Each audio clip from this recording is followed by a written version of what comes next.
Assalamualaikum warahmatullahi wabarakatuh. Bismillahirrahmanirrahim. Alhamdulillahirabbil alamin. Allahumma shalli wa sallim ala sayyidina Muhammad wa ala alihi wa sahbihi ajma'in. Walhamdulillahirabbil alamin. Baik, pada materi kali ini kita akan membincang tentang wasiat dan hukum waris Islam. Jadi antara wasiat dan hukum waris ini mempunyai hubungan yang sangat kuat. Kita langsung kepada pengertiannya wasiat. Jadi supaya tahu dulu, wasiat itu secara bahasa diambil dari kata wasiyah, jamaknya wasoya. Secara harfiah itu mempunyai makna atau secara bahasa mempunyai makna pesan, perintah, dan nasihat.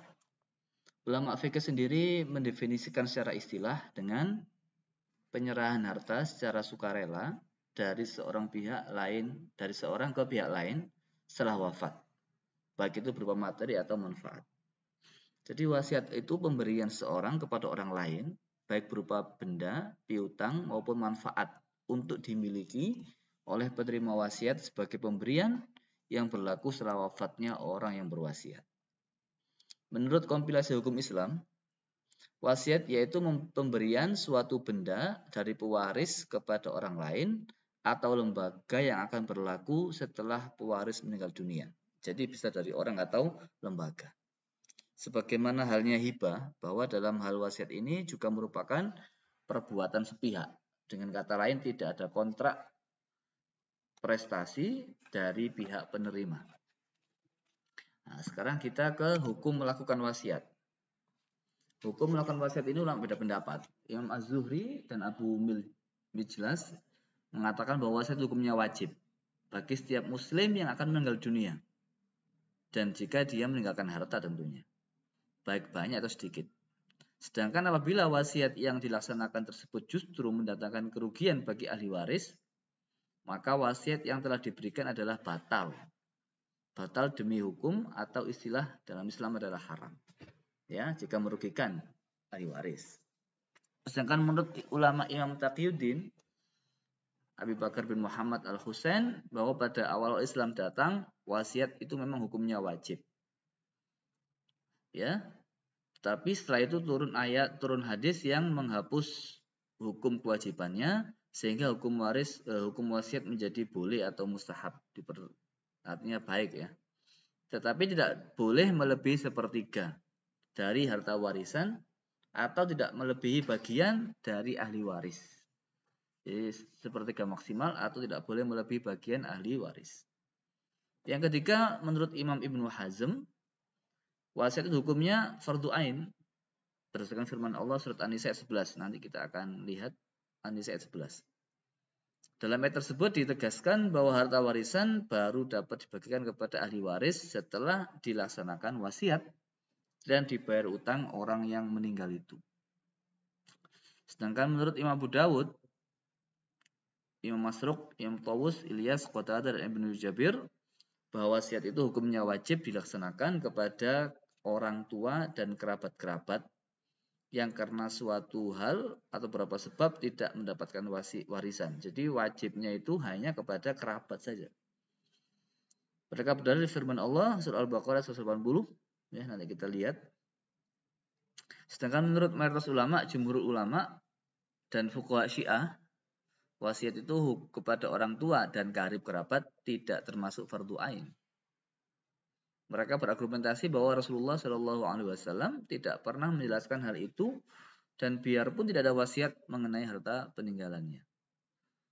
Yang kedua alasannya adalah mayoritas sahabat tidak menjalankan wasiat dan tidak ada yang mengingkarinya. Yang ketiga alasannya wasiat itu merupakan pemberian yang tidak wajib diserahkan selagi orang yang berwasiat masih hidup. Begitu juga setelah meninggal dunia, maka tidak wajib dilaksanakan. Nah, sekarang dasar hukum wasiat. Jadi sudah disebutkan beberapa argumentasinya ya. Artinya kesyariahannya wasiat. Jadi kita dari hukum ini, mayoritas ulama itu mengatakan tidak wajib dan itu juga baik. Dasarnya adalah Al-Qur'an. Nanti kita lihat Al-Maidah ayat 106. Kita lihat surat Al-Maidah ayat 106. Bunyinya adalah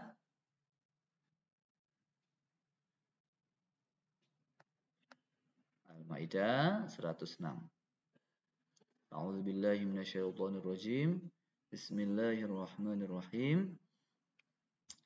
Ini panjang. Ya ayyuhalladzina amanu syahadatu bainikum idza hadara ahadakumul mautu hinal wasiyyati ithnani dzawa 'adlin minkum aw akharani min ghairikum in antum darabtum fil ardi fa asabatkum musibatul maut ila akhirih. Nah, ini idza hadara ahadakum mautu hinal wasiyah. Ini ya, nanti bisa dilihat terjemahnya. Jadi kesimpulannya ini disyariatkan.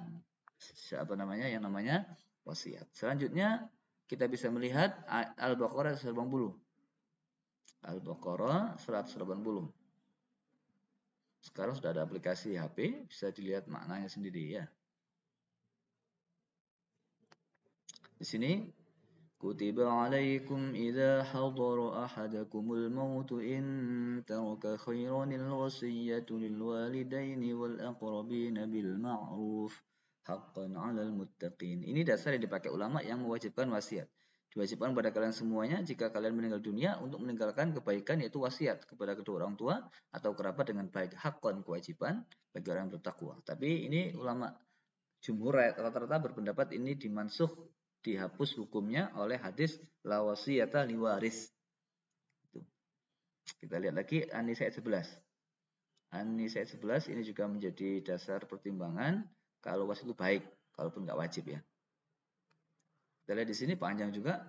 Yusikumullah. Nah, ini kata wasiat. Allah berwasiat kepada kalian semuanya, fi auladikum lidzakari mislu hazzil unsayain ila akhiri. Ini juga tidak hanya wasiat, tapi juga ini menjelaskan tentang bagian-bagian ahli waris. Yang kita sudah bahas di pertemuan yang telah lampau.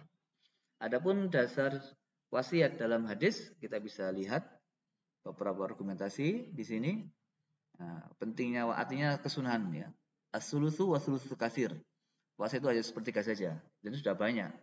Dan sebuah hadis, innallaha tasaddaqu alaikum inda wafatikum, sungguh Allah itu memberikan kalian sedekah, artinya memberikan kesempatan bersedekah ketika kalian wafat.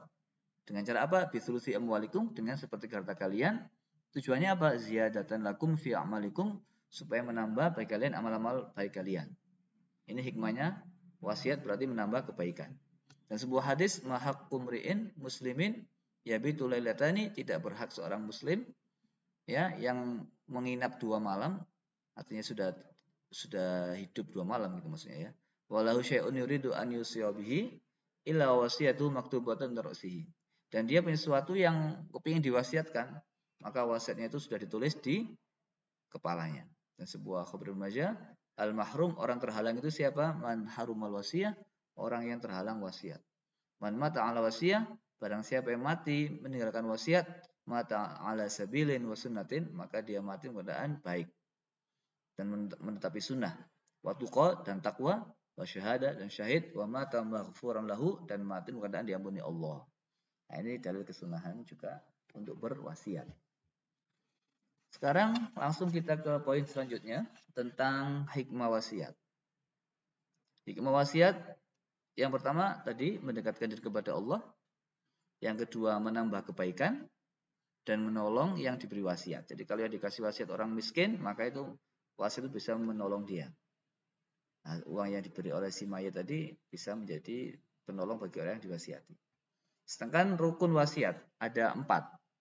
Wasiat, yang menerima wasiat, harta yang diwasiatkan, dan redaksi wasiat. Untuk pewasiat ini, syarat orang yang wasiat itu harus apa syaratnya? Harus orang yang berakal, sudah dewasa, mukallaf ya, orang Islam, dan tidak dipaksa orang lain. Ini syaratnya yang berwasiat. Menurut kompilasi hukum Islam, syarat pewasiat itu telah berumur 21 tahun. Kalau kurang dari 21 tahun nggak sah. Lalu kemudian berakal sehat ya, nggak gila, dan tidak ada paksaan.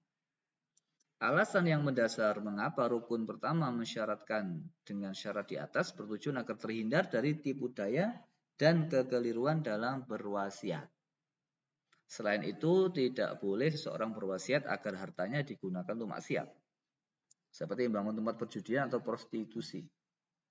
Wasiat seperti itu menurut Qadhi Husain adalah haram dan tidak sah.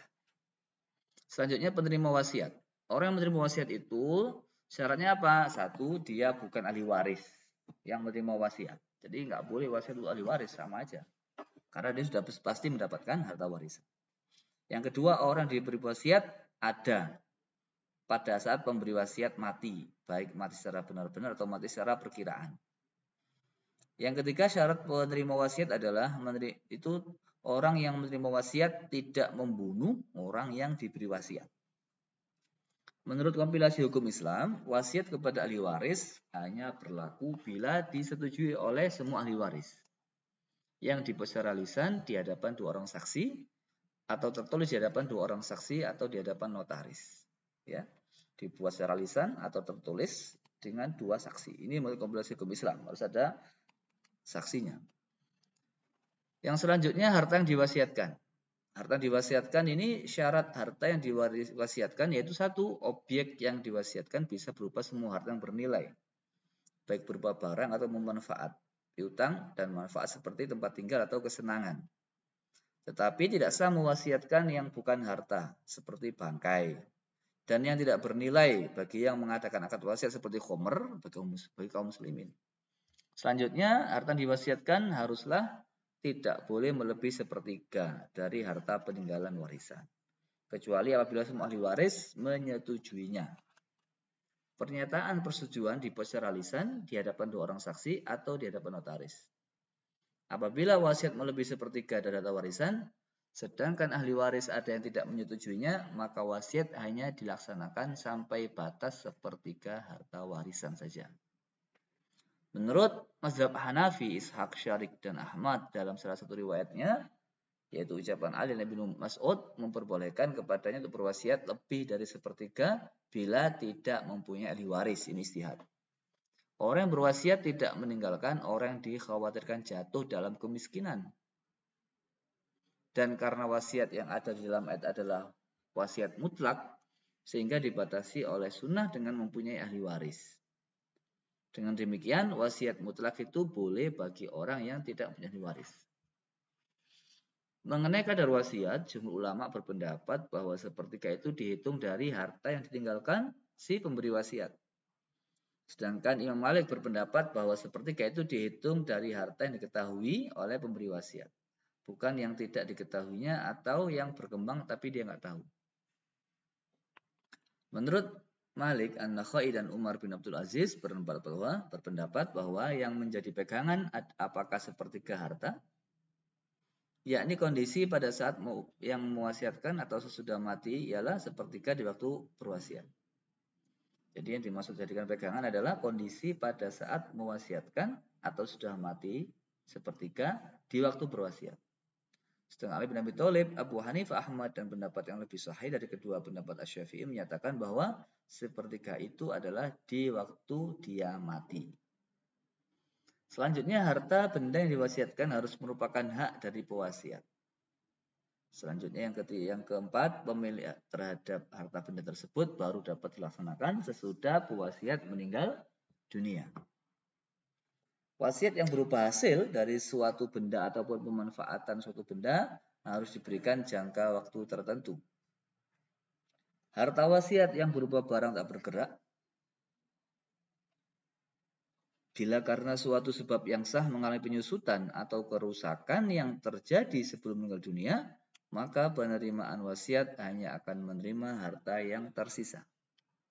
Selanjutnya rukun wasiat yang keempat, redaksi wasiat atau seghot dalam bahasa Arab. Ibnu Rushd bagaimana yang dikutip oleh Profesor Dr. Ahmad Rafiq bahwa wasiat dapat dilaksanakan menggunakan redaksi yang jelas dengan kata wasiat dan bisa juga dilakukan dengan kata-kata samaran yang tidak jelas. Ini dapat ditempuh karena wasiat berbeda dengan hibah. Wasiat bisa dilakukan dengan tertulis dan tidak memerlukan jawaban langsung dari si penerima. Sementara hibah memerlukan adanya jawaban penerimaan dalam satu majelis. Rukun yang ketiga yaitu pewaris, penerima wasiat, dan harta yang diwasiatkan, keberadaannya telah disepakati ulama. Sedangkan rukun yang keempat ini yaitu redaksi seghot terdapat perbedaan pendapat ulama. Menurut mazhab Hanafi, dalam wasiat hanya diperlakukan pernyataan pemberi wasiat dari pemilik harta yang akan wafat. Karena menurut mereka wasiat adalah akad yang pihak yang berwasiat. Akad dari pihak yang berwasiat. Sedangkan bagi pihak yang menerima wasiat, akad ini tidak bersifat mengikat. Mereka menyamakan antara hak yang akan diterima melalui warisan dan melalui wasiat, yaitu hanya berlaku setelah pemilik harta meninggal dunia.